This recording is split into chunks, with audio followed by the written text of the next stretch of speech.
is one of the greatest last stands in all of Gears of War. Immediately after the events of Gears of War 4, JD and Del were reinstated into the COG army, and their first mission had them getting sent to another burial ground to check on its status. The hero of the story was their Condor pilot, a woman with the last name Kaiho but liked to go by Yoon. Upon arrival, they find that the burial site is still sealed. Turning on the power to send a radio transmission, the ground began to shake and the door exploded off its hinges, sending it flying across the landscape. JD and Del dove out of the way behind a container, but the door continued to launch towards the Condor, destroying one of its 4 engines and the shrapnel puncturing holes all across it, including the cockpit where Yoon was sitting. The duo then spotted Yoon with her head down and her body sitting lifelessly.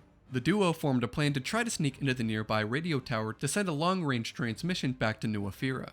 Upon their attempt, they were discovered by the swarm and locked themselves inside the tower with snatchers climbing up. This is when they noticed the Condor's lights and engines were coming back online, with Yoon radioing in a raspy, pain-filled voice, "Not finished yet." Seeing their situation, Yoon decided she was going to use the Condor as a battering ram to slam into the tower and the swarm surrounding it. JD and Del jumped through the roof of the moving Condor as it hit the tower, with the pursuing snatcher also jumping but getting shredded by the blades.